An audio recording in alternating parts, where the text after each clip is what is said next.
बघा लोण्याचा गोळा 15 दिवस साठवलेली साय, आईस क्यूब, थंड पाणी. मी साय काढून घेतली. आता यात थोडं पाणी मिक्स करू. मोड आहे याच्यावर सुद्धा तुम्ही फिरवू शकता. 1-2 वर असं 1-1 मिनिटं, एकदा 1 मिनिट 1 वर ठेवायचं, 1 मिनिट 2 वर ठेवायचं, असं 3-4 वेळा फिरवलं हे असं लोणीवरती येतं. ठीक आहे. थोडी साय घेऊन भांड्यात फिरवून हे असं लोणी निघालं की एका पातेल्यात असं काढून घेते सगळं. असं लोणी एका भांड्यात घेतलं ना की हात जास्त खराब होत नाहीत. आता हे सगळं मी काढून झालेलं आहे लोणी. तर ही मी गोळा करणार आहे एका पातेल्यात पाणी घेऊन.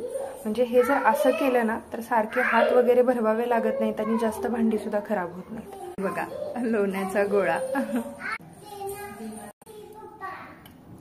आपलं सगळं लोणी इथे लोणी काढून आपलं झालेलं आहे. ह्याला आपण 2-3 वेळा धुवून घ्यायचं. टिप तुम्हाला सांगते, ज्या वेळी तुम्ही साई घेता आणि त्यात पाणी टाकताना ते पाणी तुम्ही प्रत्येक वेळी बदलत चला. आता मी 4 वेळा वेगवेगळी साई घेतली आहे ना, 2-2 पळ्या, तर मी 4 वेळा पाणी हे बदललेलं आहे. 3 वेळा धुवून घेतलेलं लोणी आहे. याला आपण आता गॅसवरती ठेवूया.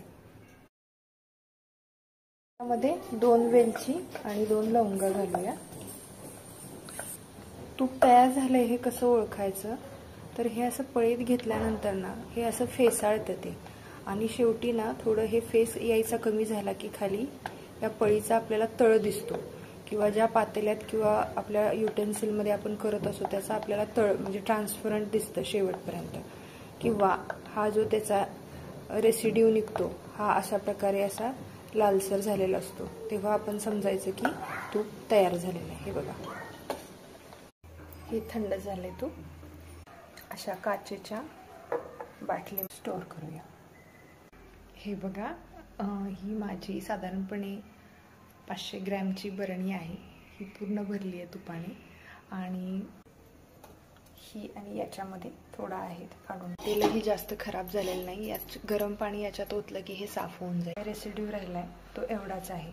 आपल्याला भांड्यांचं खूप टेन्शन असतं, तूप काढलं की भांडी तेलकट होतात, निघत नाहीत. तर ह्या पद्धतीने जर तुम्ही तूप काढलं तर माझं फक्त एक मिक्सरचं भांडं जे मी गरम पाण्यानं धुवून टाकलं तर ते पटकन त्याचं सगळं ऑइल जे होतं ते निघून गेलं, आणि 2 पातेली माझी निघालेली ते पण झाले. आणि ही जे एक पातेलं ज्यात आपण तूप केलं त्याच्यामध्ये मी गरम पाणी टाकून त्याला थोडा वेळ उकळलं, पाणी त्यात टाकून गरम करून, तर तेही निघून जाईल.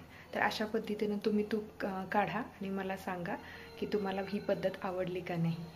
व्हिडिओला लाईक करा, कमेंट करा, शेअर करा आणि चॅनलला